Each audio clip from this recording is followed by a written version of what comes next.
Oke, sehat ya semuanya ya? Alhamdulillah. Alhamdulillah. Oke, Mbak Nanda, aku ke Mbak Nanda dulu ya.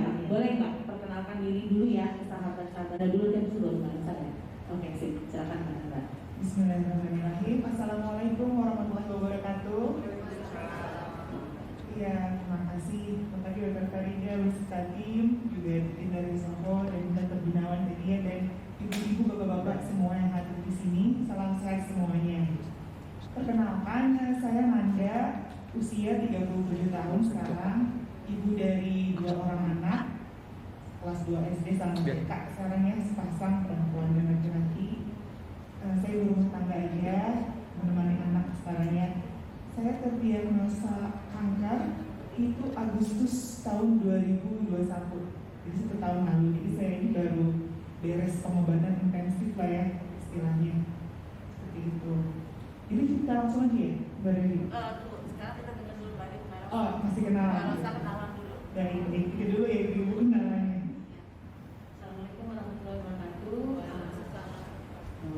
Teman-teman di sini banyak yang udah kenal saya. Nama saya Rosa, famous sekali baratnya. Ada basic ya Bu, gitu. Usia saya sekarang 48 tahun. Saya terdiagnosa kanker payudara itu November 2018. Jadi kurang lebih usia saya 44 tahun. Saya ibu tunggal dengan 4 orang anak. Terakhir saya itu melahirkan di usia 42 tahun. Oh ya, terapi yang saya jalani seperti paparan dokter Farida tadi, semua saya itu triple positif, jadi saya udah jalani operasi, radioterapi, kemoterapi, dan terapi hormon juga. Masih sampai sekarang? Masih sampai sekarang karena baru tahun keempat, jadi masih tahun keempat saya operasi, terapi hormon baru saya jalani itu 3 tahun. Sampai berapa lama? Kurang lebih 6 tahun ya, 6 tahun ya dokter kerja ya sekarang ya. 7 tahun. Masih ada? Masih ada sekitar 4 tahun lagi. Oh, baik. Semangat. Semangat. Oke. Nah, makasih nih Untuk Mbak Nanda sama Mbak Rosa. Gimana? Udah laki-laki semua loh, tetap kece-kece kan? Nggak kelihatan kan? Nah, jadi jangan takut. Oke, nah sekarang aku dari Mbak Nanda lagi ya. Boleh dong cerita sedikit ke kita semua bagaimana perasaan Mbak Nanda waktu itu ketika menerima rapor bahwa Mbak Nanda sakit kanker payudara. Itu pertanyaan yang sekarang kita bisa sambil senyum menjawabnya, tapi setahun ke belakang begitu menerima diagnosa ya sedih. Jadi ceritanya awalnya begini, saya memang ibu saya itu sudah terpapar kanker kelenjar getah bening. Jadi sedikit banyak diperlihatkan kanker, saya ada lah ya sedikit gitu. Kemudian sepupu saya di usia muda 35 tahun itu kena kanker payudara. Nah jadi setelah itu saya jadi banyak baca dan merasa sendiri, jangan-jangan saya ini bisa terkena risiko itu ya, karena dari keluarga ada gitu.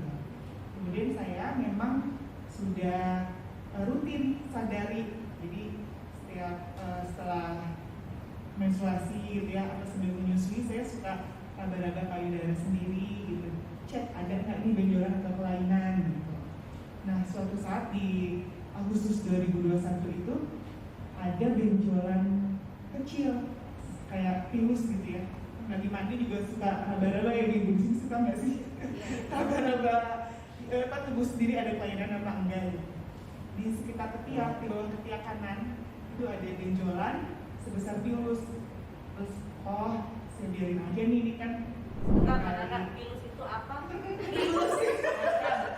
Ini jangan pilus makanan kecil ya, jadi kaca. kayak kacang kecil, supra kecil ini, kecil Kaca. banget, Kaca. kurang dari 1 cm lah, setengah senti gitu ya, kecil banget, tapi teraba gitu. Nah saya biarkan seminggu karena biasanya kalau ada infeksi atau hangat sedikit kan, iya ada kendaraan yang bengkak gitu. Ini kok saya nggak sakit nggak apa, seminggu nggak hilang, 2 minggu nggak hilang. Akhirnya saya berinisiatif, ini ke dokter aja nih periksa. Karena ibu saya kan survivor kanker kelenjar getah bening ya, jadi saya inisiatif nih kita pesan ke dokter. Saya waktu itu pikirannya semoga nggak ada apa-apa lah. Kemudian saya datang ke dokter, langsung ke dokter onkologi ya, ke dokter Farida, rekomendasi dari teman gitu.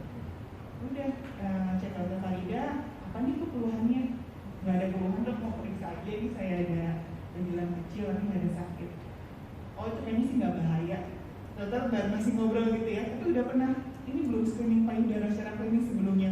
Belum dong. Sekarang usia berapa? 36. Oh ya, harusnya sudah ya 35 tahun ke atas, sudah rutin dikasih tau ya edukasinya seperti apa. Ya udah deh sekalian sekarang gitu.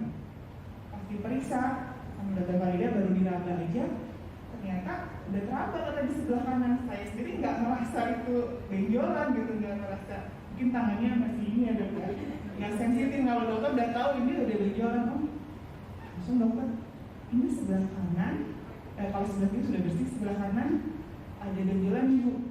Oh iya dok, saya tenang aja gitu. Oh kok ada ya gitu, emang kerasa dok iya. Kemudian di USG, wah ini besar, 2,5 cm kan besar ya. Tapi saya sendiri nggak bisa berada itu. Oh masih tenang aja tuh. Baik dok, terus gimana dok sekarang? Ibu, di sini saya lihat benjolannya, kemudian karena bentuknya nggak beraturan, kayak awan gitu ya. Dia kayak awan gitu. Tidak bisa memastikan, cuman dicurigai mungkin ada keganasan. Saya masih tenang aja. Oke, terus apa lagi dok? Masih tenang aja, itu nggak ada keganasan apa. Coba bu, setelah USG langsung di mamografi. Oh di mamografi, suami saya namanya udah panik, udah keringet dingin itu kelihatan mukanya juga udah nggak karuan gitu. Terus mamografi, oke saya di sini di UMC. Ya pas banget dokternya juga ada ya hari itu di jam itu langsung mamografi, dan di mamografi dokter mamografi juga bilang oh ya ini tuh ada benjolan itu selama ini nggak terasa enggak gitu. Udah memang harus diuji secara klinis, diperiksa secara klinis gitu kan. Kemudian setelah mamografi hari itu juga tuh 1 jam keluar hasilnya langsung ke dokter Farida lagi ya. Alhamdulillah cepat ya dok ya di sini penanganannya. Dan itu setelah dibacakan hasilnya dicurigai ada keganasan. Terus saya kan masih biasa aja kembali. Nah ini bisa salah nih dok, gitu dalam hati ya. Cuma suami saya yang gitu kan, terus gimana dok? Terus dokter Farida bilang, kita untuk mendiagnosis ini kanker atau bukan harus dengan diagnosa yang jelas kan. Pertama biopsi, apakah ini memang kanker atau bukan. Tapi kalau benjolan sudah jelas ini benjolan, cuman ganas atau enggak. Kemudian kalau memang terbukti ganas harus dilakukan uji lanjutan, PET scan. Tapi kalau tidak ganas, ya udah. Tapi ada terapi tapi bukan PET scan. Saya masih tenang aja, gimana dong? Dan ibu biar cepat nggak mau nggak biopsi. Oke, langsung saya mau biopsi gitu. Saya ingat tuh hari Jumat ke dokter Farida, langsung dijadwalkan biopsi hari Senin. Terus dan dokter Farida itu ya sakit ya orangnya ya. Dari awal langsung, ibu ini kalau misalkan kanker, tolong ibu daftar PET scan di rumah sakit Siloam gitu. Karena di sini nggak ada kan. Kalau ini bukan kanker, ya udah bu nanti ibu datang ke saya gimana kelanjutannya. Oh baik dok, jadi yang harus saya lakukan Senin biopsi, kemudian langsung daftar ke rumah sakit, saya bukan atau tidak. Hari Senin saya datang ke sini biopsi ya, for biopsi ya, jadi nggak perlu dilakukan pembedahan semua, cuma masukin jarum kecil lah. Udah dok, udah ya ini cuma sebentar prosesnya. Ya udah sering biopsi, hasilnya dokter bilang kalau Rabu ibu dihubungi berarti ibu harus PET scan. Oke dok, bisa pulang. Hahaha aja biasa, oh juga nggak sakit gitu ya, tes biopsinya biasa aja ya udah. Terus Rabu itu ditelepon sama suster saya yang angkat gitu ya. Ternyata ibunya harus PET scan. Terus saya tanya, memangnya kanker? Kata dokternya harus PET scan. Berarti sebenarnya panggil tahu kamu harus PET scan besok. Langsung saya lemes dan langsung nangis gitu. Karena ide saya karena ingat banget dokter Farida bilang kalau ibu kena kanker, ibu harus di PET scan. Jadi itu walaupun dokter Farida belum bilang saya kanker, tapi saya udah mikir kan, oh berarti saya kanker ya. Udah mikir saya mati ya ini cepat. Anak kedua masih kecil-kecil gitu, udah gitu yang pikiran saya langsung nangis gitu ya, manusiawi nangis gitu, nangis terus. Yaudah, lu udah gak usah nangis terus nih, PET scan di besok ya. Langsung besoknya PET scan, tapi itu nangis terus ya, bener-bener berbongkar. Terus besoknya PET scan hari Kamisnya di Siloam, kemudian sambil nunggu hasilnya hari Jumat kalau nggak salah, sekaligus setelah kita Farida. Itu saya sambil nunggu hasil itu kan deg-degan. Apa nih yang saya lakukan? Saya baca buku Dr. Farida. Buku ke-1, ke-2 itu dalam 2 hari itu saya tamatin dok. Buku ke-1 Cerdas Menghadapi Kanker Payudara 1 dan 2. Kemudian saya juga baca buku novel Survivor Kanker Payudara. Karena udah mesti itu pikiran saya gitu. Dan bagaimana sih kalau memang beneran kanker, walaupun belum ada Anda kanker gitu ya, belum ada, tapi saya udah mikir ke sana. Mana sekarang banyak informasi kan. Saya lihat Instagram teman saya baru meninggal karena kanker payudara. Wah itu tuh jadi tambah, wah sih gimana nih gitu. Jadi akhirnya hari Jumat datang ke Dr. Farida lagi. Udah lemas, udah nggak tahu mau ngapain gitu kan, sudah sedih. Tapi sudah 2 hari itu nangisnya udahlah hadapin aja nih gimana. Datang ke Dr. Farida. Kemudian Dr. Farida bilang, ibu kena kanker payudara luminal B stadium 2. Terus tapi langsung tenang karena saya berbekal buku Dr. Farida itu stadium 2 itu langsung masih bisa diobati nih, angka harapan hidup masih tinggi gitu. Jadi pikiran saya udah nangis 2 hari tapi nggak mati berapa bulan 2 bulan. Kalau di film kan ibu kena kanker, ibu tinggal 2 bulan lagi gitu kan ya, gitu kan. Berarti itu masih ada harapan hidup seperti itu. Suami saya juga langsung semangat, alhamdulillah stadium 2 gitu. Karena tahu stadium 2 itu bisa diobati gitu. Kalau stadium 4 mungkin udah deg-degan gitu. Dan hasil PET scan pun dibaca oleh Dr. Farida, alhamdulillah belum menyebar ke organ inti. Tapi memang yang benjolan di ketiak saya itu sudah mengalami penyebaran itu. Jadi benjolan itu udah hasil penyebaran dari kanker payudara. Itu. Nah, selanjutnya apa nih dok?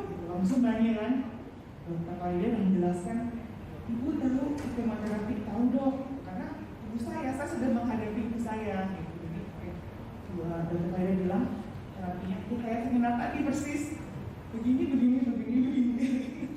Jadi terapinya adalah kemoterapi, kemudian nanti kita lihat hasilnya bagaimana, nanti ada operasi, ada radioterapi. Berbekal buku yang Cerdas Menghadapi Kanker Payudara itu, jadi sama Dr. Farida nyambung gitu ya, kalau dokter ngomong apa, oh ini yang saya bisa baca ke buku, seperti ini ya dok, seperti itu ya dok, seperti itu. Jadi 2 hari itu saya nangis, nggak tahu ngapain, begitu keluar hasilnya, udahlah nangis juga mau sampai kapan kan? Setelah itu udah dok, itu hari Jumat ya bu, kemudian Dr. Farida langsung bilang, jadi gimana mau kemo? Ya langsung, hari Minggu saya kemoterapi yang pertama langsung bu. Jadi hari Sabtu operasi pasang kemoport di sini, dan hari Minggu langsung kemoterapi yang pertama. Jadi sekarang saya alhamdulillah sudah menjalani 8 kali kemoterapi, kemudian operasi pengangkatan kanker payudara, dan 30 kali radioterapi. Sekarang minum obat hormonal selama 7 tahun ya Bu? 7 tahun gitu, sama terapi kontrol terapi lanjutan layar 3 bulan sekali. Berarti operasinya BCS ya? Iya, saya BCS. BCS ya. Jadi tetap mempertahankan payudara. Kalau Mbak Rosa, gimana nih pengalamannya? Untuk diagnosa apa perasaannya? Saya waktu terdiagnosa pertama kali bukan di MNC, saya berobat di rumah sakit yang lain. Jadi karena masih sebenarnya belum menerima gitu, karena saya belum menerima kenyataan setelah saya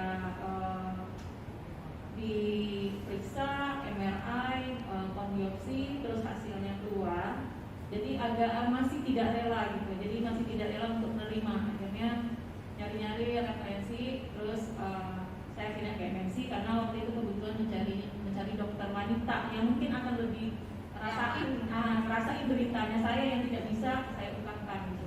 Kadang kita kalau ibu-ibu gini karena lebih sibuk menerima keluhan anggota keluarga, lupa untuk mengeluh tentang diri sendiri. Karena seperti akan melemahkan mendem sendiri gitu. Jadi ketika ketemu Dr. Farida, saya dijelaskan lagi seperti apa penjelasan dokter yang sebelumnya.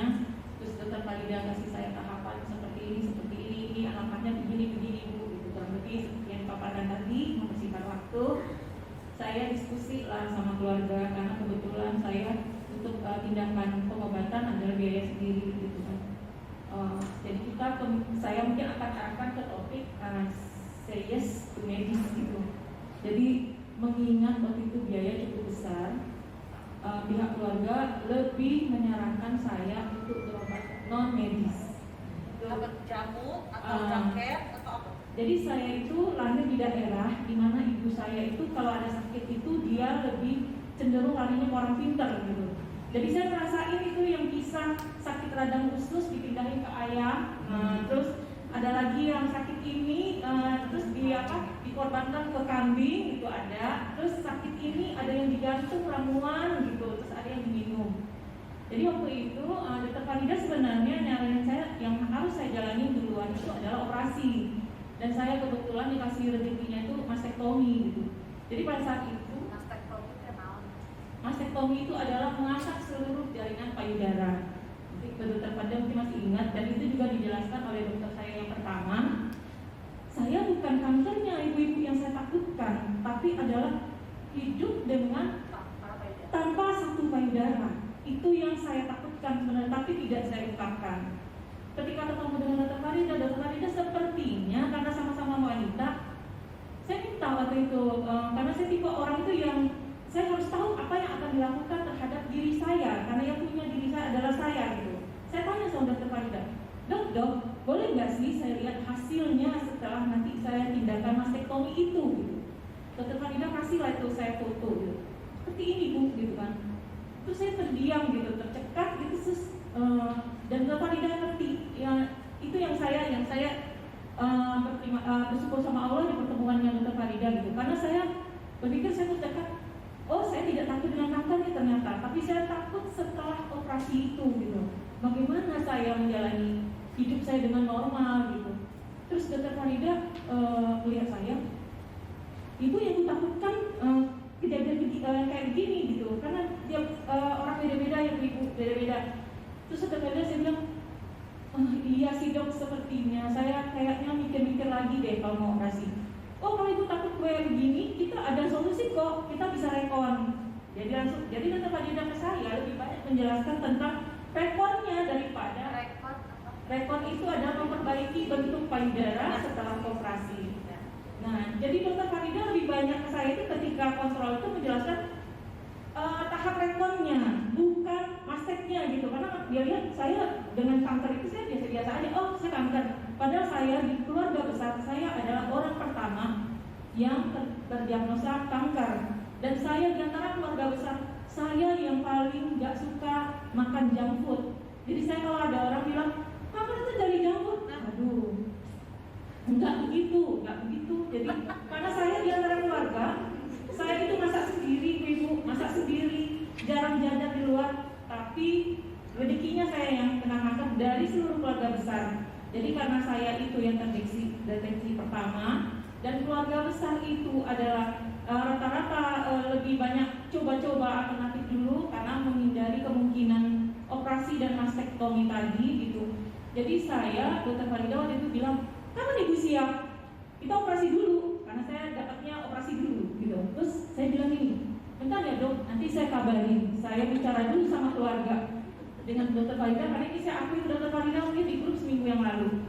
Saya nanya dulu sama keluarga dok, mempersiapkan. Oke, kapan ibu siap? Ibu tolong ya kabari. Baik dok gitu. Saya diskusi lah di rumah.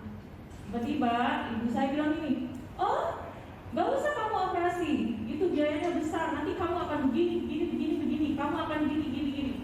Saya ditakut-takutin lah gitu, termasuk dengan pasangan hidup saat itu gitu kan. Terus ibu saya berinisiatif, udah berobat aja ke si A, itu udah banyak kok yang sembuh. Kamu nanti minum ramuan dia. Saya dikirimin lah ramuan untuk 2 minggu digodok dan diminum. Saya ini orang kesehatan, background saya itu di farmasi, jadi saya ngerti kalau godok-godokan ini dosisnya tak terukur. terukur. Isinya apa kita nggak tahu, bahan aktifnya apa dan bahan yang tidak aktifnya apa kita tidak tahu gitu.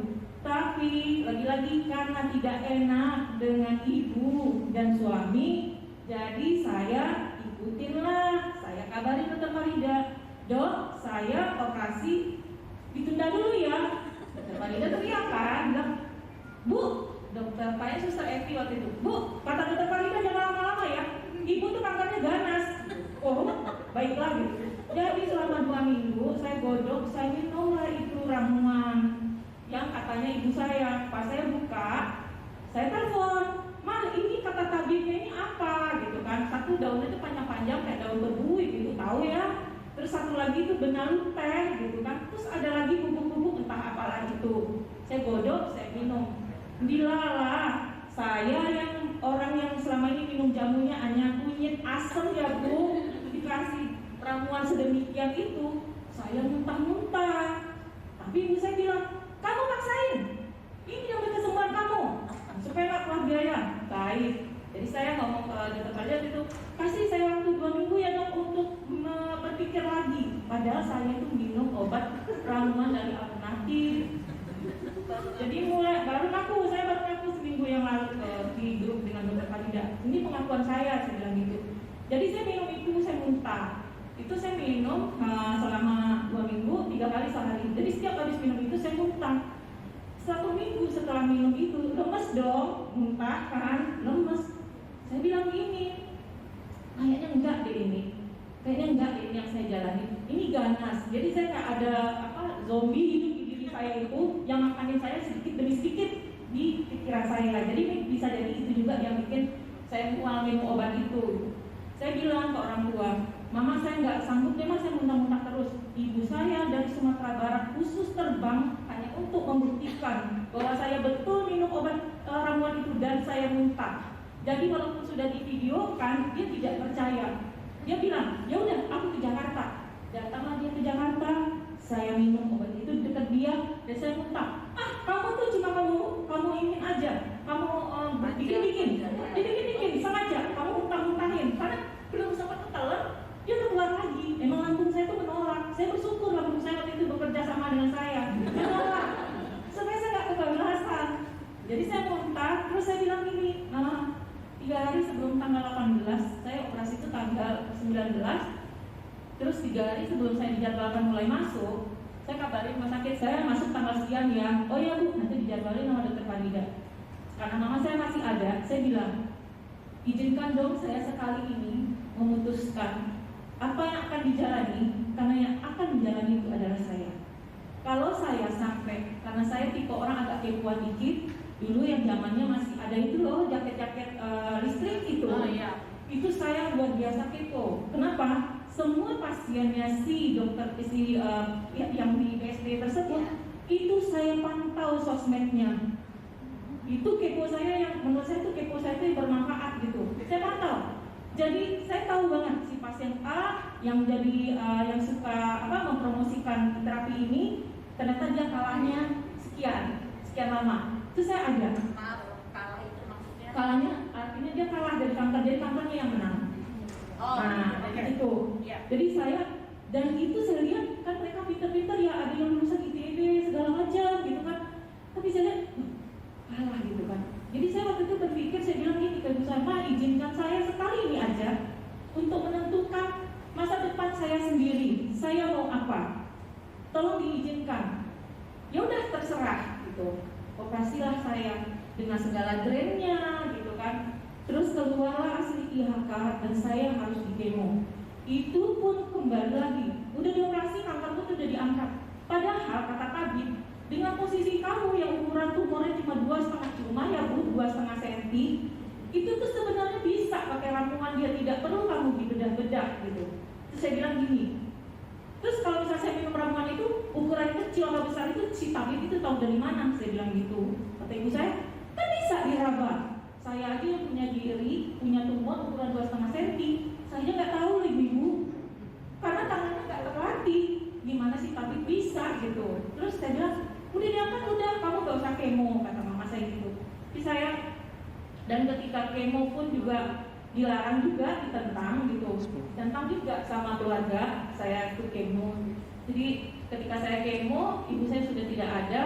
Terus dengan efek samping kemo yang seminggu itu luar biasa, dan saya terima laporannya, dia tetap minta saya untuk berhenti dengan kemo tersebut. Dia bilang, gak usah teruskan kemonya, kamu makin menderita, kamu makin sengsara, saya aja yang dengar kisahmu aja gak tega, gitu.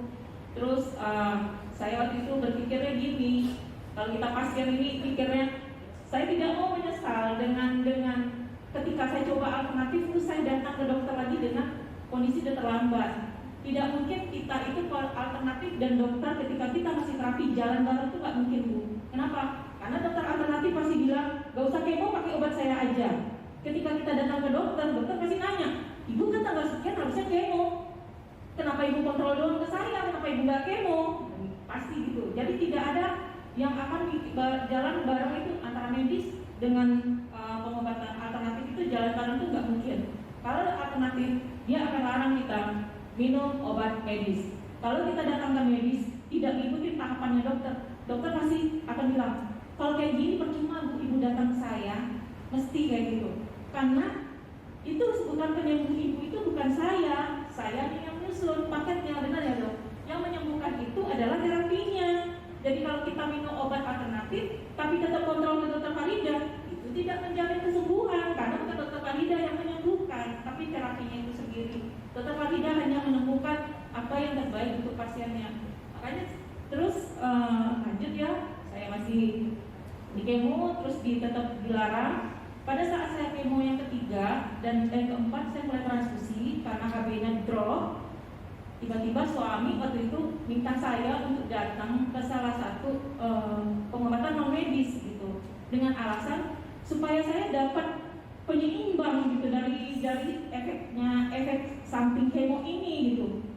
Saya waktu itu berpikir gini, saya di posisi lemah dengan efek samping kemo, saya harus ditransfusi gitu kan karena leukogennya udah nggak mempan.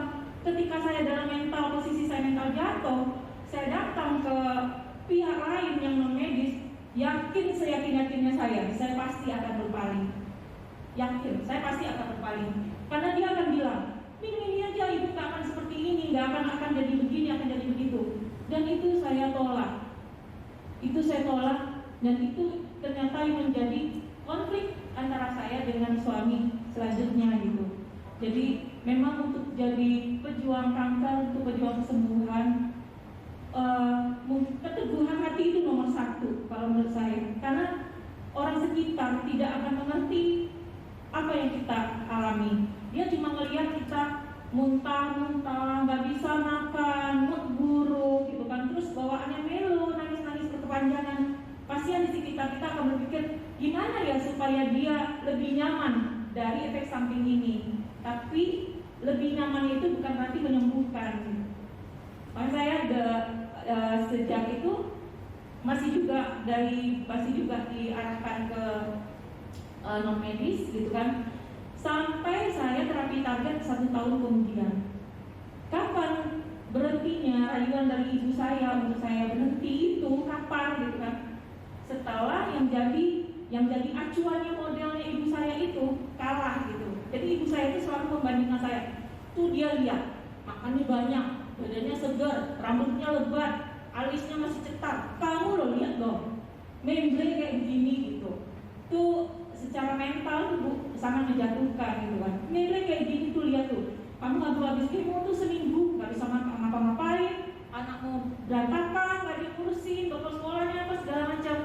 Nah ibu saya baru berhenti itu setelah yang jadi acuan dia itu kalah dari kanker. Barulah ibu saya itu berhenti. Kapan itu terjadinya? Di 2021 ibu. Baru tahun lalu. Jadi ketika orang itu nggak ada dan ibu saya bilang gitu, dia tidak habis uang sebanyak kamu gitu, karena saya tidak pakai asuransi, jadi pakai tabungan sendiri gitu. Jadi ibu saya bilang, dia habisnya nggak sebanyak kamu banyak habis. Bahkan tujuan yang paling jahat itu dibilang, kamu itu tahu nggak kamu dikomersilkan sama dokter itu, dan ada juga diantaranya teman kita sesama survivor, teman dokter Farida juga, yang setelah tiga kali kemo dan dia nggak kuat dengan efek sampingnya, diajaklah oleh temannya ke Bandung ke salah satu pengobatan alternatif. Beliau sempat itu japri saya gitu kan, bilang, "Bu, saya tuh berhenti saya ke dokter Farida." "Loh, kenapa Bu?" "Karena saya diajak sama teman saya ke Bandung." "Oh, setelah saya di Bandung itu minum ramuan itu, emang benar kualitas hidup saya lebih baik." "Oh ya," saya bilang gitu. "Iya, saya jadi doyan makan, rambut saya udah lebat lagi." "Ibu berapa kali sih dikasih dokter Farida kemo?" 6. "Baru dijalanin 3. "Ya sayang Bu, terusin aja ke dokter Farida." "Enggak ah, saya udah senang di sini," gitu kan. Terus saya diajak pindah waktu itu. Sampai saya kasih tahu ke admin kita di grup survivor itu, saya bilang, "Tolong deh orang ini dicek deh, kasihan. Kalau saya sih teguh pendirian, kalau yang nggak teguh pendirian kan bisa ikut-ikutan, kasihan gitu. Karena posisi mental tuh pasti lagi drop banget gitu." Terus saya bilang waktu itu, "Oh gitu ya Bu, iya." Terus, "Aduh kalau saya nggak deh, saya tetap aja deh di medis, biarin aja gitu kan. Lagian habis uangnya nggak sebanyak itu, nggak sebanyak kalau kita di medis loh gitu kan." Saya bilang, saya nggak bisa tetap jalanin ini karena saya masih berpikir jauh ke depan gitu. Saya nggak mau gara-gara hanya nyaman menghilangkan efek samping kemo yang biasanya kita jalani itu kurang lebih 10 hari setelah kemo ya. Terus habis itu ketemu kemo lagi 10 hari hidup nggak nyaman lagi gitu kan, porak-poranda itu semua. Saya nggak mau gara-gara membuat diri saya nyaman untuk setiap episode kemo itu, tapi saya menghilangkan sekian tahun harapan hidup saya yang akan hilang gitu. Jadi itu sih di sisi kisah saya ketika berjuang di pengobatan medis. Nah sekarang saya dengan bangga menunjukkan kepada lingkungan sekitar dan keluarga gitu bahwa yang saya pilih adalah tetap terbaik untuk saya, karena saya bisa hidup normal sekarang baik-baik saja gitu. Kalau misalnya nggak diingatkan saya pernah saya itu juga lupa dengan drama kemonya itu gitu. Makanya ketika beberapa teman-teman yang lagi jalanin terapi, lagi melo-melonya, saya bilang, "Lihat aja saya, badai pasti berlalu kok," gitu.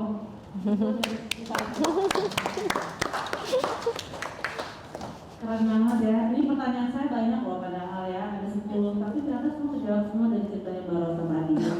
Jadi artinya kalau saya boleh tarik kesimpulan ya, kalau dari keluarganya Mbak Nanda itu semua pro ya, medis ya. Artinya Mbak Nanda sama sekali tidak pernah mencicipi jalur non medis ya. Saya tidak, karena saya udah berpengalaman ibu saya, tapi ibu saya dulu mencicipi juga jalur non medis. Baik, itu. Oke, hasilnya ada, pastinya tidak berhasil manis dong pastinya. Tidak, jadi ibu saya itu kan punya keluhan ada benjolan kejar getah bening, tapi nggak diperiksa ke dokter. Kemudian setelah diperiksakan, ternyata itu kanker, katanya kanker kejar getah bening. Ibu saya nggak mau lah kemo, sempat terapi lintah di Bandung. Jadi lintahnya ditempelin ke lehernya sama benjolannya katanya. Itu nanti jadi mengecil, bukan mengecil, merah, infeksi. Kemudian dalam beberapa bulan itu kanker itu kan cepat sekali menyebarnya. Betul. Bulan berikutnya terasa ada benjolan di tempat lain, gitu. Sampai ke paha, kemudian ya ke bagian dalam, katanya seperti sakit. Akhirnya pemerintah stop, juga minuman ramuan apa ya, saya juga dulu nggak begitu ngeh gitu waktu itu. Akhirnya kembali lagi ke dokter, ke jalan medis di rumah sakit di Bandung, karena tinggalnya di Bandung. Akhirnya setelah dokternya tahu, "Ibu kenapa ibu dulu nggak mau kemo, itu jarak 3 bulan. Waktu ibu kemo itu masih stadium awal," katanya. Sekarang sudah stadium 3, sudah menyebar ke organ dalam apa setelah itu ya. Ceritanya seperti itu ibu saya. Akhirnya ibu saya, "Emangnya bisa sama kemo dong?" Soalnya kata teman-teman pengajian, Itu tuh, racunnya gitu tuh. kemoterapi itu malah bikin parah dan membuat lebih menyebar gitu. Jadi lebih baik kanker itu didiamkan. Jadi kalau kita mengobati kanker sama dengan bangunin macan tidur, katanya gitu. Ya, akhirnya dokternya memberikan edukasi. Ternyata bapaknya dari dokter juga pernah kanker dan tidak mau kemo. Begitu. Jadi Baik. apa dalam masa itu cerminan masyarakat kita. Betul, betul. Jadi artinya memang kita memang harus pinter ya. Artinya acara-acara seperti ini tuh memang harus kita datangin gitu loh, baik untuk penyintas juga untuk para pejuang ya. Jadi supaya tetap teredukasi dengan baik. Jadi untuk aliran-aliran, sorry saya bahasanya agak ekstrim, aliran-aliran sesat yang begini ini yang bikin kita bingung gitu ya. Sementara pada pihak yang Barata sendiri itu keluarga inti justru ibunya sendiri yang sangat tidak pro medis. Alhamdulillah tapi Mbak Rosa kekeh ya untuk tetap di medis gitu. Tapi sempat ya tadi aku dengar ceritanya sempat ada sedikit ragu gitu, ada nggak sih? Kayaknya ada tadi sedikit, bener nggak sih yang pilih gitu? Waktu itu sih agak ragunya itu setelah saya kemo dengan banyak masalah itu sih. Jadi waktu saya kemo pertama itu saya sempat hilang kesadaran gitu. Pada saat obat kemo yang kedua itu masuk saya sempat hilang kesadaran. Bahkan disininya cepat, jadi waktu obatnya baru masuk kurang lebih 2 menit dan saya hilang kesadaran. Dan di situ saya ragu gitu. Saya bilang, ya Tuhan, masa saya mati gara-gara kemo sih gitu kan? Kok saya pindah ya alternatif gitu kan? Jadi waktu itu karena dilihat kondisi saya seperti itu, jadi ajakan untuk berpaling ke pengobatan non medis itu lebih gencar lagi gitu kan? Karena alasannya tidak tega melihat efek sampingnya ke saya. Cuma saya waktu itu berpikirnya gini, kalau ini ganas, terus saya coba-coba, itu maksudnya saya udah operasi, terus ini ganas, saya coba-coba berpaling gitu.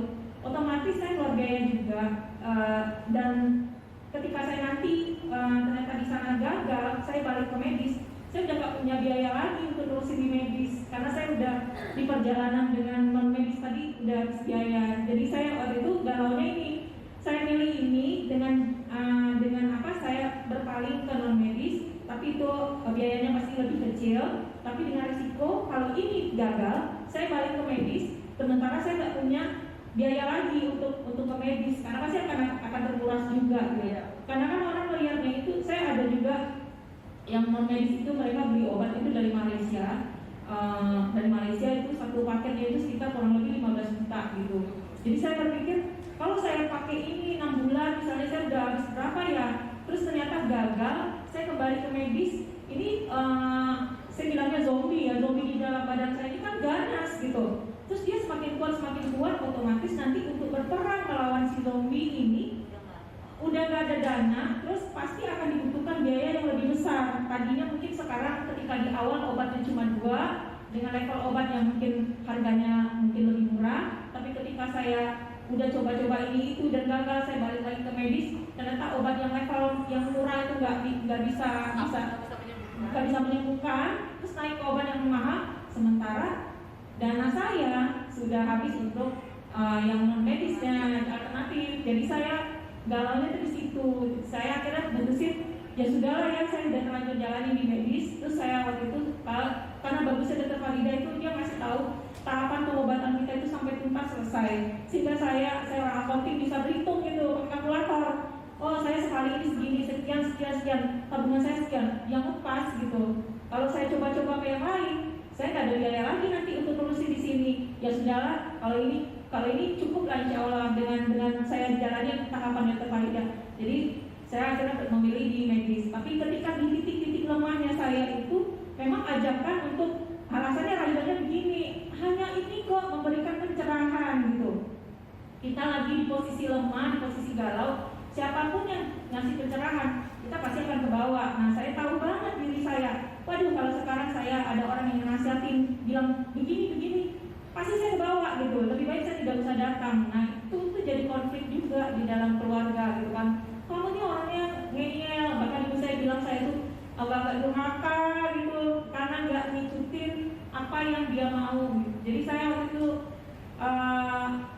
sebagai pasien ya seperti saya di jalan sendiri gitu. Tapi saya bersyukur dengan diri saya agak keras kepala ini, ternyata saya keras kepala untuk jalan yang benar dan yang terbaik untuk diri saya itu. Banget sih alasannya. Oke, terus ini sedikit ini ya. Tadi kan dengan efek kemoterapi yang lumayan dahsyat ini ya, dok. Aku juga kan kemo juga ya gitu. Sebenarnya aku banyak titipan juga dari pertanyaan dari teman-teman yang lain yang bukan hidup juga gitu. sebenarnya benar nggak sih kalau kita lagi kemo itu pasti efeknya ngerasain sendiri kan ya, Mbak Rosa, Mbak Nanda juga ya. Itu benar nggak sih kita harus nggak boleh makan ini, nggak boleh makan itu, atau ini pada saat kemo ya, kita bicara pada saat kemo. Itu gimana tuh dok? Ya, jadi mengenai kemoterapi, mungkin kita luruskan dulu tentang efek samping. Mungkin di sini kebetulan Bu Rosa memang efeknya agak berat. Bu Nanda ini kayaknya intermediate ya, kayaknya efek yang dirasakan tidak, tapi saya ingat kayak leukositnya cenderung turun ya, tapi rasanya tidak terlalu. Jadi efek samping kemoterapi itu umumnya memang subjektif, antar individu bisa berbeda-beda. Bahkan ada beberapa pasien yang malah keluhannya kalau masuk ruang poli pas mau kemo berikutnya, dok saya tambah gemuk, kenapa tambah enak makan? Ada yang gitu, jadi saya tambah gemuk tambah enak makan. Saya itu naik 5 kilo. Saya kemo naik 5 kilo ya ibu. Iya, jadi bukan dari keluhan yang muntah atau apa gitu. Enak aja makan, jadi malah tambah naik berat badannya gitu. Jadi itu sangat subjektif. Makanya kan saya biasa bilang gini, kemo pertama itu kita sama-sama belajar, karena kan tidak ada ilmunya atau cara menilai, oh si A nanti efek sampingnya ini, si B ini. Kita ngeliat dulu, biasanya kita kasih obat standar, steroid, penghilang mual, Magnesium, ya, lalu lambung, Someta. itu semua kita kasih. Nah nanti kita lihat per individu efek samping yang paling dominan apa. Kalau ada yang belum tercover dengan obat yang kita berikan, baru kita berikan tambahan. Atau kalau ada misalnya yang kita baru berikan obat mualnya standar, kita bisa berikan ondansetron. Ternyata mualnya sangat berat, biasanya kita akan beralih ke obat-obatan lain yang levelnya lebih tinggi lagi. Tapi kita nggak langsung itu di awal, karena kan biasa obat yang level lebih tinggi juga harganya lebih lagi. Nah, mengenai makanan, sebetulnya prinsipnya kan seorang yang sedang kemoterapi, kondisi tubuhnya harus fit, harus prima. Jadi sebetulnya tidak ada pantangan makanan, standar makanan bersih sehat. Hanya mungkin yang harus lebih hati-hati karena memang pada saat baru mulai kemo minggu-minggu pertama itu kan memang cenderung leukosit turun, ya kan kadang-kadang HbA turun. Hindari apa-apa yang potensial membuat infeksi. Biasanya saya suka ingetin jangan makan sayuran mentah, makan sayur buah itu dicuci bersih-bersih benar. Jadi intinya hindarilah kemungkinan kita bisa kena kuman. Itu aja sebetulnya. Tapi pantangan nggak ada. Standar bersih sehat kalau saya bilang biasa. Standar bersih sehat. Karena pengalaman saya kemo tahun 2017, saya selalu mengisi kamar 308 di sini. Itu arah tempat tidur.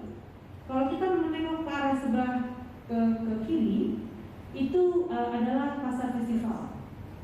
Di mana pemandangan yang paling depan adalah tulisan McDonald, bakmi GM, ya. Kemudian datanglah itu, saya bilangnya itu pengantar makanan rumah sakit, begitu itu datang, langsung asam lambung langsung naik, gitu ya, mual, gitu. Aduh, ini mas saya, oh sama ya, oke baik. Jadi saya bilang sama teman-teman dekat saya, kalau yang mau nengok, saya bilang ini nggak ada orang MNC kan, nggak ada suster ya. Oke. Saya bilang sama teman-teman saya, gue lagi kemo nih gitu. Oh ya oke. Bu cantik mau dibawain apa? Oh nggak usah jauh-jauh, itu depan gue ada bakmi JM. Satu tuh mau dibawain bakmi JM aja biar gue makan gitu. Jadi alhamdulillah sajian saya di kamar saya alhamdulillah nggak pernah sepi. Tapi itu bukan dari MNC gitu.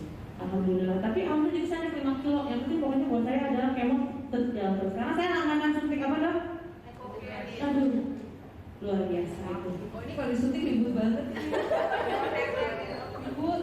Sampai saya ngancam nih kalau gara-gara teriakannya pasien-pasien semua di luar pergi, saya charge 2 kali lipat. Karena saya orangnya paling takut sama suntik. Saya paling takut sama suntik. Jadi makanya saya berusaha keras bagaimana itu kadar apa sih dok? Leukosit ya? Supaya kadar leukosit saya tidak pernah ngedrop. Sebab kalau kadar leukosit saya ngedrop, artinya saya harus balik ke ruangan dokter Farida dan untuk menerima suntikan yang aduhai. Dan saya nggak pernah mau disuntik sama suster-suster lain. Saya nggak mau, saya maunya dokter Farida sendiri. Tapi itu pun kalau sakit akhirnya tangan sih gitu. Sakit gitu karena mau sakit Saya heboh bu, sampai ada pasien baru, katanya ikutin kan ya, pernah ya? Iya, ada pasien baru. Karena saya di dalam lagi suntik leukogen, saya lagi mau bayar ke kasir, itu pasien ngikutin saya, ibu-ibu udah setengah, ya alhamdulillah udah paruh bayi juga sih. beliau langsung bertanya, Mbak diapain di dalam? Dokternya galak banget ya. Ya ampun, diapain aja sih? Periksanya sakit gitu.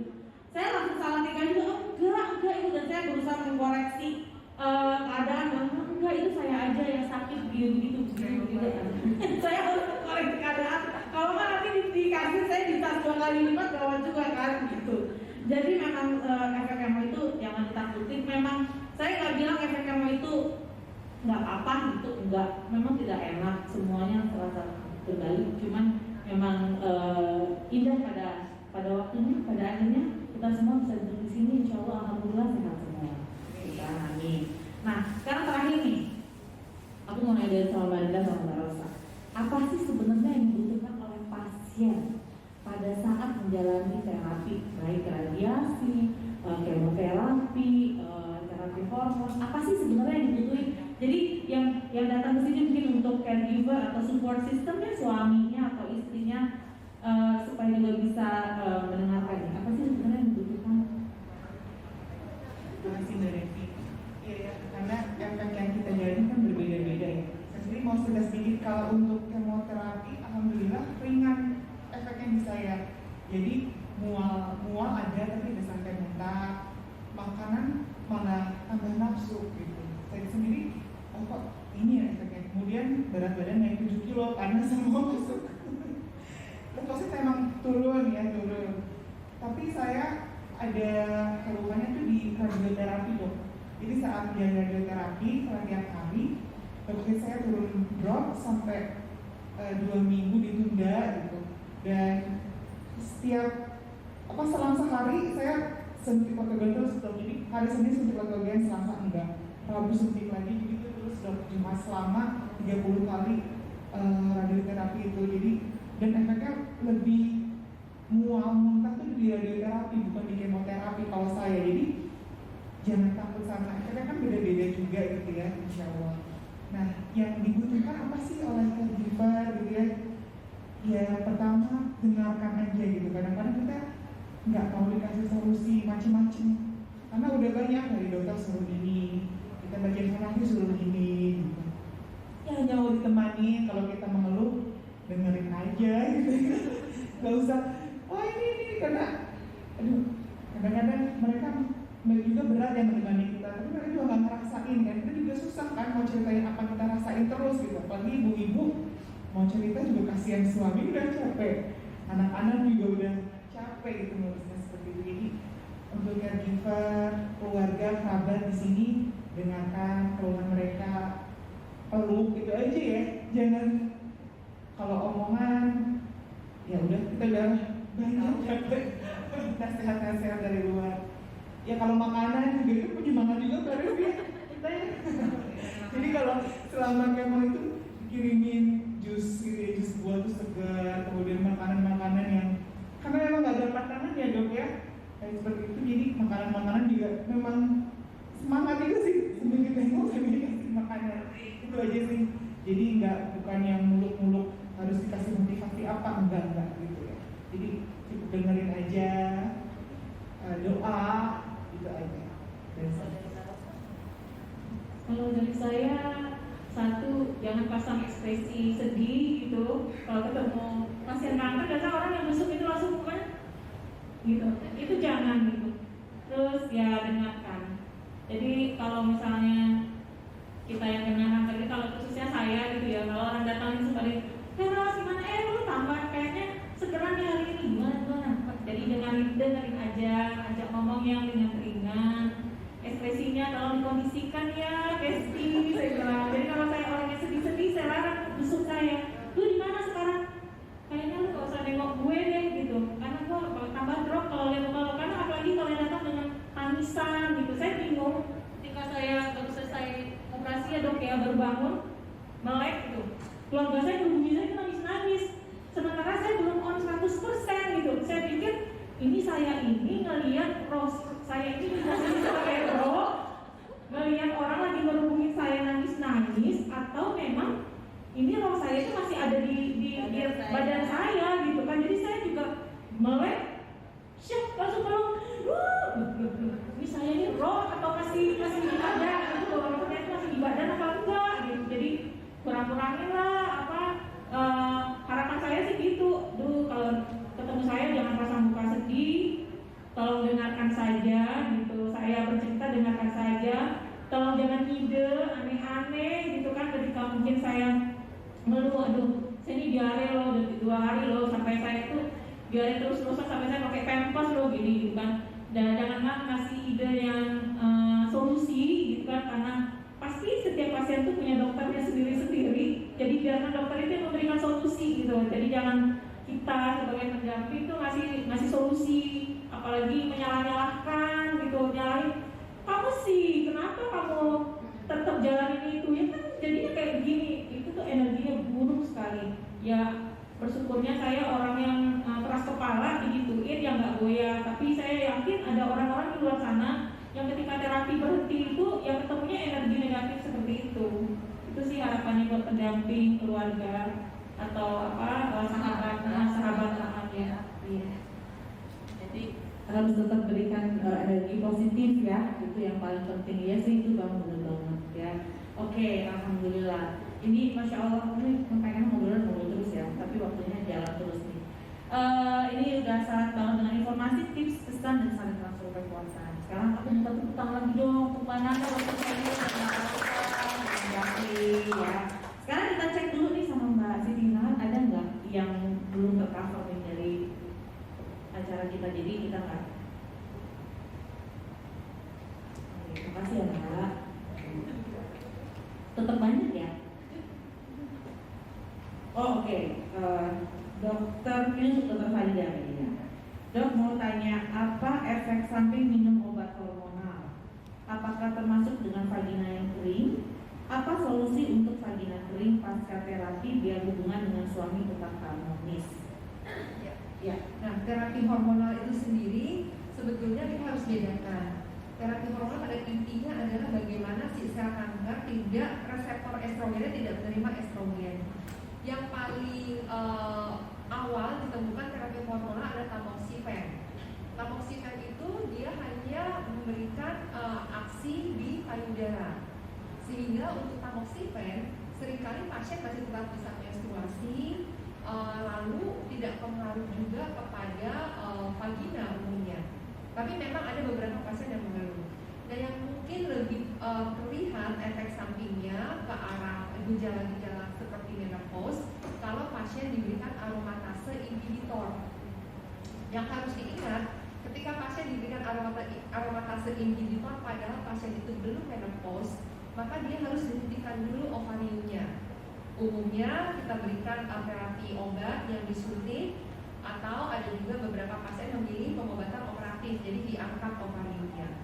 Kenapa? Karena kalau tidak dihentikan produksi estrogen dari ovarium, lalu pasien itu mengkonsumsi aromatase inhibitor, justru produksi estrogen dari ovarium akan terpicu. Itu ada namanya mekanisme feedback dari hipotalamus kita ke ovarium. Dan tidak benar juga karena saya pernah berdebat pasien-pasien dari luar, dia hanya diberikan terapi obat untuk menghentikan ovarium. Obatnya itu kan kalau kita kenal namanya kayak Zoladex, Sapros ya, seperti itu yang umumnya ada di Indonesia, hanya diberikan itu juga belum cukup. Nah, kalau orang menggunakan aromatase inhibitor, maka biasanya gejala menopause memang lebih kelihatan, termasuk vagina yang kering, yang kadang-kadang dikeluhkan oleh pasien mempengaruhi hubungannya dengan suami. Terapinya sebetulnya macam-macam, mulai dari yang simple sampai yang lebih sophisticated lah istilahnya. Yang paling simple biasanya kita anjurkan menggunakan lubrikan, vaginal lubrikan. Nah itu biasanya kalau dokter-dokter ginekologi menyarankan yang base-nya adalah silikon, karena ada yang water base dan basisnya air, ada yang silikon base. Silikon base dikatakan dia akan lebih bertahan efek lubrikannya. Itu kita bisa sarankan itu. Atau kita bisa sarankan juga penggunaan kayak orang ada menggunakan mereknya itu kalau nggak salah di Indonesia udah mulai ada. Kalau saya tidak salah ingat Rigel. Rigel itu kayak probiotik untuk area vagina. Nah yang paling updated Mungkin dulu pernah itu teman-teman di sini Dokter Ari atau kita juga di FSC menjelaskan bisa diregenerasi menggunakan laser. Cuma memang belum banyak yang melakukan itu. Nah itu yang mungkin yang paling ini ya paling advance. Tapi umumnya sejauh ini pengalaman pasien-pasien dengan lubrikan sudah terasa lebih nyaman. Dan tentu mungkin ini masalah faktor komunikasi juga dengan pasangan hidup, mengutarakan apa yang dirasakan, lalu pasangan hidup juga memahami, mungkin harus memodifikasi sedikit, itu juga akan membantu. Oke, terima kasih. Mudah-mudahan bisa terjawab ya. Berarti tadi juga sudah terjawab dari pertanyaan ini nih, efek sampingnya apa. Tapi ada pertanyaan lagi nih dok, apakah terapi hormon ini kan banyak macam-macam obatnya? Apakah kita bisa pilih salah satunya atau harus sesuai dengan resep dari dokter? Dan ini, kalau pemilihan obat harus dokter yang memilihkan. Karena seperti misalnya tamoxifen itu kalau kita lihat guidelines yang terakhir itu disarankan untuk pasien-pasien kanker payudara yang sifat hormonal reseptornya positif stadium 1 low risk. Ketika pasien itu sudah tidak di stadium 1 atau tidak low risk, maka disarankan kombinasi. Kombinasi itu bisa antara obat untuk menyetop ovarium dengan tamoxifen. Ini untuk pasien yang belum menopause ya. Kalau untuk pasien menopause, kalau tidak dengan tamoxifen, sudah bukan indikasi tamoxifen, misalnya stadium 2, stadium 3 atau high risk, maka pilihannya adalah lini pertamanya aromatase inhibitor. Yang mungkin ibu kenal namanya kan kayak letrozol, anastrozol, mereknya kayak Letras, Rentronat, Lezra, ya kan? Lalu Exemestan, itu merek-merek kayak gitu. Nah, kalau pasien yang premenopause, stadium 1 low risk tamoxifen. Kalau sudah stadium 2 ke atas atau dia high risk, maka dianjurkan combine antara obat yang menyetop ovarium plus tamoxifen atau obat yang menyetop ovarium plus aromatase inhibitor. Kalau dilihat dari kemungkinan kekambuhannya, yang kemungkinan kekambuhan yang paling kecil adalah kalau stop ovarium plus aromatase inhibitor. Terus berbeda sekitar 4-5%, itu baru di bawahnya stop ovarium plus tamoxifen. Tamoxifen saja pada yang premenopause itu kemungkinan kekambuhannya lebih tinggi sekitar 10% dibandingkan yang stop ovarium dan aromatase inhibitor. Yang belum menopause nggak boleh pakai aromatase inhibitor aja, karena itu justru akan merangsang ovariumnya, induk telurnya memproduksi estrogen lebih banyak. Jadi harus dokter yang memilihkan. Tapi tentu jika pasiennya punya dasar ilmu, kayak tadi Bu Nanda bilang kan, udah baca, udah belajar, diskusinya lebih enak. Dan kadang-kadang pasien perlu ya punya ilmu. Karena berapa kali saya nemuin pasien diberi dokternya hanya obat untuk menyetop ovarium. Ini belum benar nih, gitu loh. Dengan pasien yang cerdas, dia bisa mengoreksi dokternya sehingga dia juga menyelamatkan dirinya sendiri sebetulnya. Oke, jadi memang strictly hanya berdasarkan resep dari dokter ya. Kecuali masalah merek ya, ini mungkin yang ditanya merek. Kalau masalah merek pastikan saja kandungan isinya apa. Obat intinya sama. Kayak letrozol itu kan sekarang macam-macam obatnya, ya kan? Misalnya ada pasien kita kasih di sini Rentronat, ternyata karena dia ini pakai BPJS, dia nggak hubungin kita, dok nggak ada, adanya Lezra dikasihnya, ya nggak apa-apa, sama-sama letrozol gitu. Memang ada beberapa studi yang di luar ya, yang misalnya kayak wah kalau pasien tadinya pakai obat yang original terus pakai itu, nanti ini gimana? Ganti merek ini gimana? Kalau memang kita lagi melakukan penelitian, memang harusnya nggak ganti-ganti, karena kita mau tahu kan, yang merek ini gimana, merek ini gimana. Tapi ini kita harus realistis. Kita berhadapan dengan pasien yang mungkin kadang-kadang resource-nya kurang, mau menggunakan resource yang ini. Akhirnya kita masih mengutamakan yang penting isinya sama, dan yang penting dia lapor ke dokternya. Gitu. Oke, mudah-mudahan terjawab ya. Nah, kemudian ada pertanyaan lagi nih dok. Sebetulnya pertanyaan yang sama ketika saya divonis kanker payudara ya, saya punya anak perempuan 2. Bagaimana pencegahan terhadap anak sendiri atau putri sendiri karena ibunya menderita kanker HER2 triple positif sesuai keterangan dari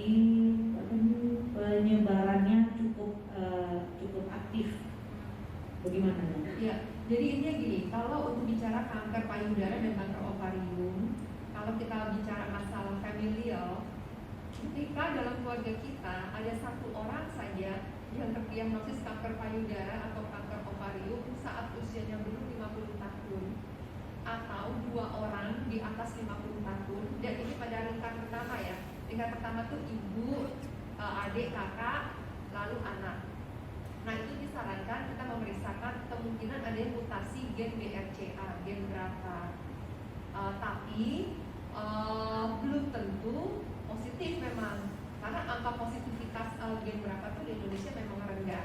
Tapi memang disarankan. Tapi jangan juga diartikan, oh kalau gen berakanya mutasinya positif, pasti akan kena. Enggak. Orang yang gen berakanya mutasinya positif, chance-nya untuk kena kanker 40-50% lebih tinggi dibandingkan yang tidak mutasi. Artinya tidak mutasi pun resiko kena kankernya ada. Artinya nggak perlu orang tua kita kena, kita pun pasti bisa kena. Karena kan memang kan jalur untuk terjadi kanker payudara itu banyak sekali. Makanya sampai sekarang kita belum bisa bikin vaksin misalnya, karena jalurnya terlalu banyak. Jadi kalau ditanya apa yang mesti dikerjakan untuk anak saya, sebenarnya sama untuk anak perempuan yang ibunya juga bukan kanker payudara. Sejak dini kenalkan kesehatan payudara. Begitu mulai anaknya akil balik, ajarkan cara sadari. Lalu ketika sudah usianya harus mulai screening ke dokter, perkenalkan 25 tahun itu kan kalau di anjuran WHO sudah mulai rutin ke dokter untuk sadari periksa payudara klinis. Umur 30 tahun ditambahkan dengan USG, umur 40 tahun tambahkan lagi mamografi. Barangkali kalau mau sedikit lebih cepat, boleh mulai umur 20 tahun ke dokter dan USG kalau khawatir sekali. Apalagi misalnya karena anaknya juga ada riwayat ada tumor jinak payudara juga misalnya, itu boleh. Tapi minimal anaknya sejak akil balik sudah bisa sadari, 25 tahun sudah mulai rutin pemeriksaan ke dokter. Sorry, kalau tes berangka itu sendiri bisa tes melalui darah? Memang lewat darah. Ada berapa lewat jaringan, tapi itu bisa kita kerjakan untuk pasien-pasien triple negatif yang udah resisten dengan banyak pengobatan. Tapi standar pemeriksaan berangka itu darah. Dan di Indonesia udah bisa. Labnya Kalgen yang mengerjakan, tapi kita udah kerjasama kayak di sini di MSC kita bisa. Berarti nggak semua tempat bisa memeriksakan berapa? Iya, tergantung rumah sakit kita udah kerjasama dengan Kalgen atau belum, apa datang langsung ke Kalgennya. Kalau di sini kan kita udah kerjasama. Berarti dia MMC bisa. Iya. Tepuk tangan dong untuk MMC di keren banget. Oke. Karena kerjasama bisa. Karena memang saya juga punya anak perempuan 2 nih, gitu ya. Jadi begitu saya terdiagnosa itu sebenarnya yang saya pikirkan bukan diri saya sendiri terus terangnya. Yang saya pikirkan dan saya langsung saya tanyakan ke dokter tadi adalah anak saya bagaimana. Itu yang langsung saya pikirkan. Saya malah mikir diri saya sendiri. Baik. Karena ini saya baru ingat juga. Ini sih mungkin baru hipotesis saya ya. Saya belum sempat bikin riset juga untuk meneliti, tapi saya agak curiga kenapa di negara berkembang itu banyak kanker payudara di usia muda. Bukan satu-satunya ya. Ada kemungkinan karena kadar vitamin D kita kebanyakan rendah. Jadi negara berkembang lalu banyak orang berhijab, kita kan biasa tertutup ya. Kita yang di negara kita kan orang nggak berhijab aja cenderung memang menutup kan, kita nggak biasa buka-bukaan gitu. Nah, karena kalau kita lihat data di poli kita, rata-rata memang pasien-pasien kanker payudara kita vitamin D rendah. Dan kalau kita cek anak-anak sekolah, apalagi pandemi, ya kan di dalam rumah terus. Nah, vitamin D-nya banyak yang rendah. Padahal penelitian pada hewan itu sudah menunjukkan kalau vitamin D rendah itu cenderung dia jadi kalau ada pertumbuhan sel yang abnormal kayak nggak bisa terbendung gitu. Berarti bukan gara-gara junk food gitu bukan ya? Ya, bukan satu-satunya ya. Ya. Kalau makanan kayak junk food itu kan sebetulnya kan banyak teorinya begini. Kayak nitrit yang ada di sosis, daging asap itu kan emang udah clear. IARC, lembaga kanker di Amerika bilang itu karsinogenik. Lalu junk food itu kan urusannya gini, dia dimasak pakai misalnya minyak, ya kan? Yang minyak itu minyak yang kalau orang awam bilang lemaknya lemak jahat. Nah jadi bisa jadi ini jalurnya bukan junk food yang bikin kanker, tapi junk food itu membuat orang menjadi obesitas. Obesitas itulah yang memicu kanker. Kan? Jadi nggak langsung nggak directly. Artinya berupaya hidup sehat, diet yang seimbang itu akan lebih baik tentu. Artinya kalau makan junk food setahun sekali sih oke lah ya, oke kan ya, oke baik. Mencari kebenaran buat diri saya sendiri, itu intinya. Udah ini bukan yang seminggu sekali. Iya sih, masih gimana dong ya, enak kan ya. Oke, sebelum saya diomelin lebih lanjut lagi, saya lanjut aja. Terapi hormon harus dijalani selama 7 tahun atau bisa dijalani lebih cepat nggak dok? Setelah terapi hormon, pengobatan total berhenti atau ada terapi lain atau cukup dengan kontrol rutin? Ya, jadi terapi hormon itu sebetulnya guidelines yang dulu masih bilang 5 tahun. Makanya sekarang masih banyak dokter juga menggunakan 5 tahun. 2020 ya kalau nggak salah itu mulai orang mengemukakan hasil-hasil risetnya 2019. Jadi mereka bilang karena banyak pasien bertanya setelah 5 tahun dok, jadi you stop me gitu kan? Aku nggak dikasih terapi lagi kata pasien-pasien. Terus apa dong proteksi terhadap kanker di saya? Nah, orang bikin penelitian hormon terapinya diperpanjang 7 tahun, lalu ada diperpanjang 10 tahun. Terutama untuk yang aromatase inhibitor. Hasilnya adalah diperpanjang 7 tahun meningkatkan survival rate-nya daripada 5 tahun. Tapi diperpanjang 10 tahun itu sama aja dengan yang 7 tahun. Jadi sekarang kita sepakat kalau memang mau perpanjang 7 tahun cukup.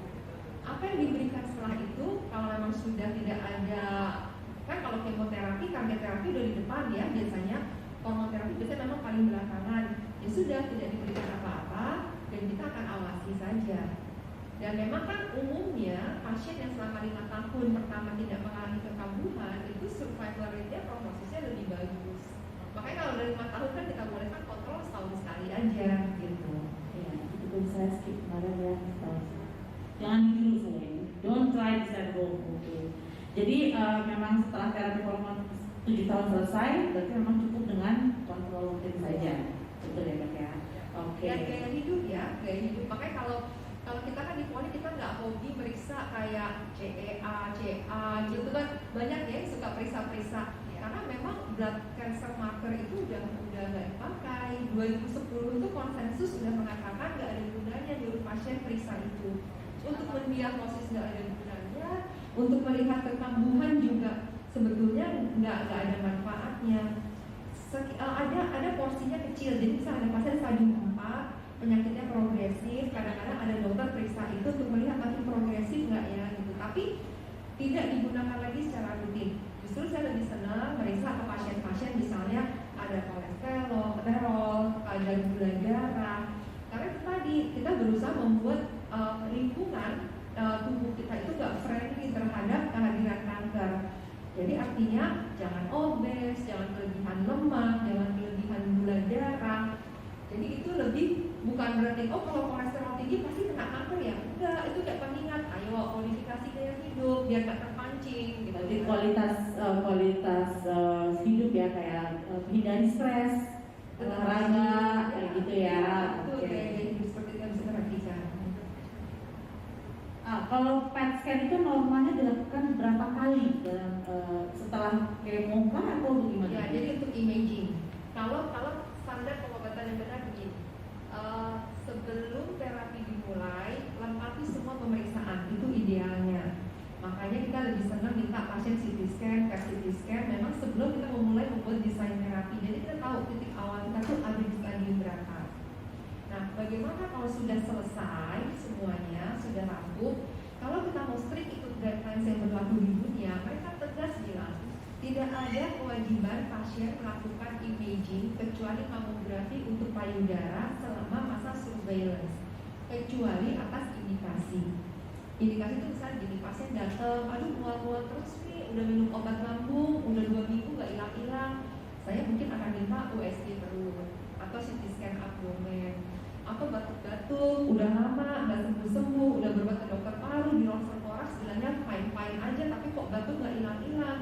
Saya mungkin akan minta CT scan toraks, jadi atas indikasi gitu. Nah, memang kadang saya bilang gini, kalau beberapa pasien yang kita kenal high risk, misalnya subtype-nya yang tadi triple negatif, HER2 positif, triple positif, usia muda, dan biasanya kan agak cemas, saya bilang guidelines bilang begini, tapi seandainya memang ada dana dan ingin misalnya dalam, kan kita tahu 2 tahun pertama itu kemungkinan kamu paling tinggi. Kalau misalnya dalam 2 tahun pertama ada dana, mau PESCAN silahkan, tapi saya nggak akan bilang ini wajib ya, saya bilang.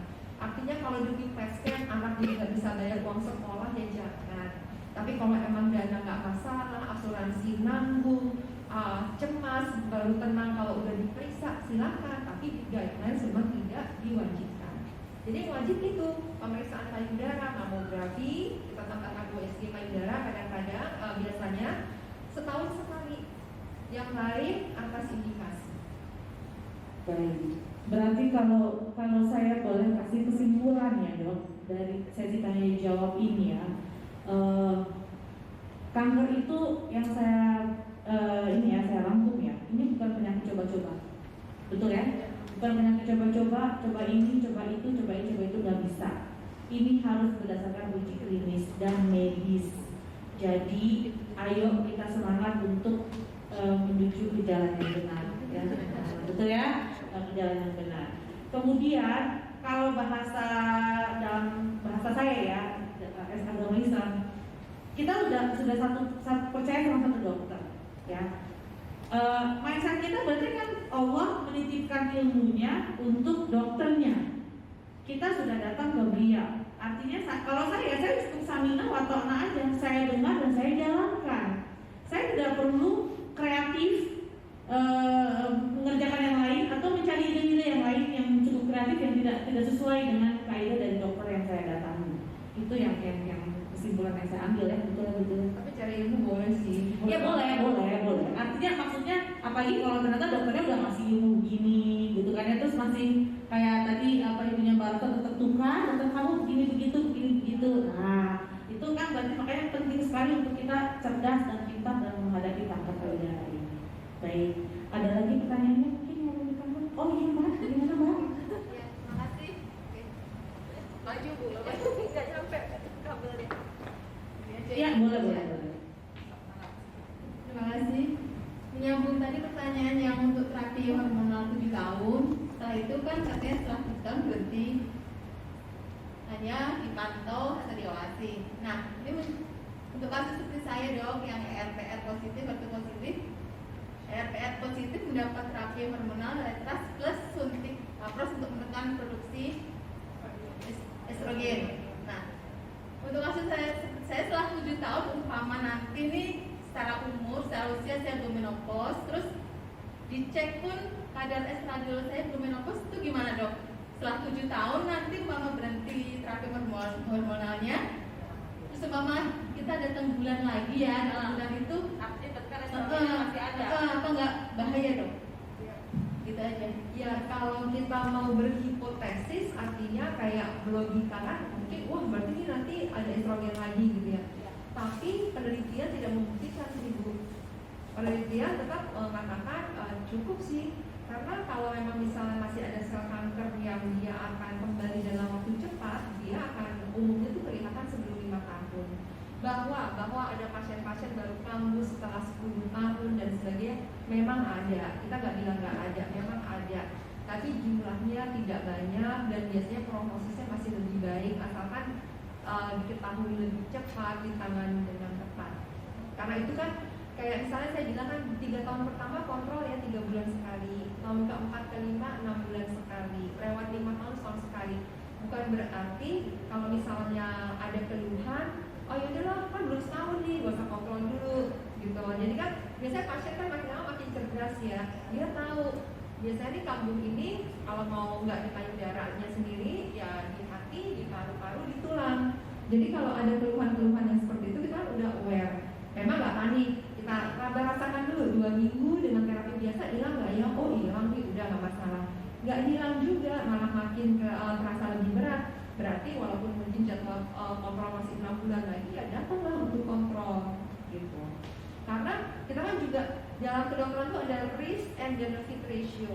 Kalau kita berikan terus obat ini kepada pasien, jangan-jangan risknya jadi lebih tinggi daripada benefitnya, daripada keuntungannya. Kayak kita kasih aromatase inhibitor, kan kita juga tahu ada resiko osteoporosis, maka kita kasih obat-obatan untuk mencegah terhadap osteoporosis.